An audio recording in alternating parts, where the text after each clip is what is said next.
Demokrasi merupakan suatu jalan untuk melakukan perubahan atas apa yang terjadi di masa lampau, mengembalikan hak menentukan pemimpin kepada rakyat, penguasa di bawah penguasa rakyat. Dalam sejarah ketataan Republik Indonesia yang telah terlebih dari setengah abad, perkembangan demokrasi mengalami pasang surut.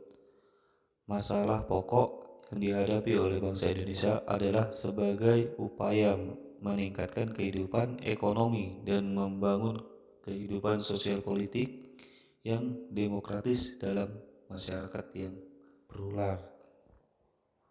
Demokrasi juga dapat diartikan sebagai seperangkat gagasan dan prinsip tentang kebebasan beserta praktik dan prosedurnya. Negara yang menganut sistem demokrasi akan memberikan kebebasan untuk warga negaranya menyampaikan pendapat. Macam-macam demokrasi di Indonesia yang wajib diketahui. Yang pertama, demokrasi parlementer pada tahun 1945 sampai 1959. Demokrasi parlementer yang menonjolkan peranan parlementer serta partai-partai. Akibatnya, persatuan yang digalang selama perjuangan melawan musuh bersama menjadi kendor dan tidak dapat dibina menjadi kekuatan konstruktif sesudah kemerdekaan.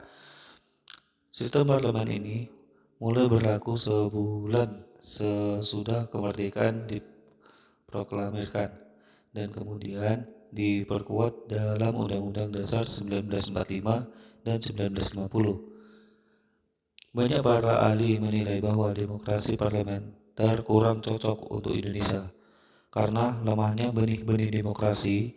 Sistem parlementer memberi peluang untuk dominasi partai-partai politik dan Dewan Perwakilan Rakyat.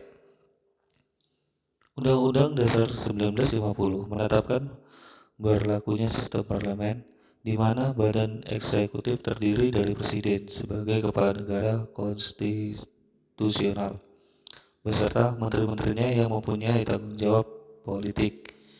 Karena fragmentasi partai-partai politik usai kabinet pada masa ini jarang dapat bertahan lama.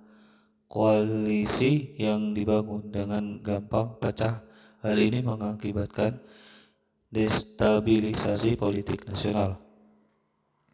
Faktor-faktor macam ini ditambah dengan tidak memiliki anggota-anggota partai yang tergabung dalam konstituante untuk mencapai konsensus mengenai dasar negara untuk undang-undang dasar baru.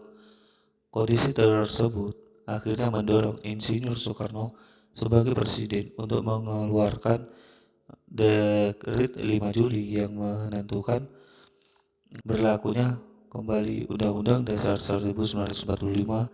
Dengan demikian, demokrasi parlementer di Indonesia berakhir.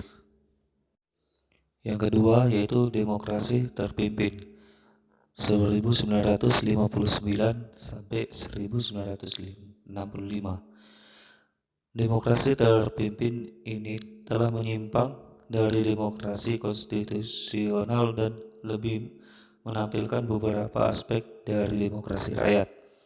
Masa ini kuat ditandai dengan dominasi presiden, terbatasnya peran partai politik, perkembangan pengaruh komunis, dan peran ABRI sebagai unsur sosial politik semakin meluas.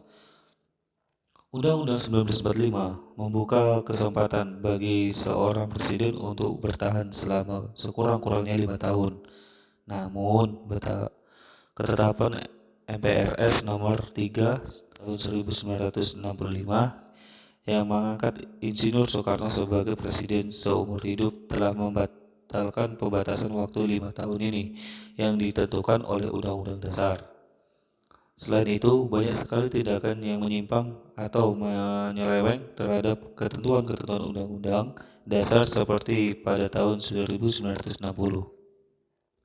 Insinyur Soekarno sebagai presiden membubarkan Dewan Perwakilan Rakyat hasil pemilihan umum. Padahal dalam penjelasan Undang-Undang 1945 secara eksplisit ditentukan bahwa presiden tidak mempunyai wewenang untuk berbuat demikian. Berakhirnya pemerintahan Soekarno menjadi akhir dari berlakunya demokrasi terpimpin di Indonesia, yang kemudian digantikan dengan demokrasi Pancasila. Yang tiga yaitu demokrasi Pancasila. Demokrasi Pancasila merupakan demokrasi konstitusional yang menonjolkan sistem presidensial. Landasan formal periode ini adalah Pancasila, Undang-Undang 1945, dan TAP MPRS atau MPR dalam rangka meluruskan penyelewengan terhadap Undang-Undang 1945 yang terjadi pada masa demokrasi terpimpin. Namun, dalam perkembangannya, peran presiden justru semakin dominan terhadap lembaga-lembaga negara yang lain. Melihat praktik demokrasi pada masa ini, nama Pancasila hanya digunakan sebagai legitimasi politik penguasaan pada saat itu, sebab kenyataannya yang dilakukan tidak sesuai dengan nilai-nilai Pancasila. Demokrasi Pancasila pada era Orde Baru kerap ditandai dengan dominasi peran ABRI, birokratisasi dan sentralisasi pengambilan keputusan politik, pemberian peran dan fungsi partai politik, campur tangan pemerintah dalam berbagai urusan partai politik dan publik, masa mengembang politisasi ideologi negara, inkorporasi lembaga non-pemerintah. Pemerintah Orde Baru sendiri berakhir pada tahun 1998 setelah Soeharto dilengsarkan oleh rakyat pada Mei 1998. Setelah Orde Baru berakhir, Indonesia mulai memasuki era reformasi, di mana pemerintah Habibie mulai menjalankan demokrasi dengan menyuburkan kembali alam demokrasi di Indonesia dengan jalan kebebasan pers dan kebebasan berbicara.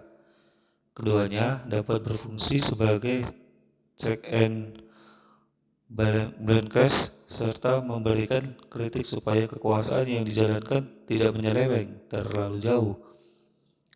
Dalam perkembangannya, demokrasi di Indonesia setelah rezim Habibie diteruskan oleh Presiden Abdurrahman Wahid sampai dengan pemerintahan Joko Widodo.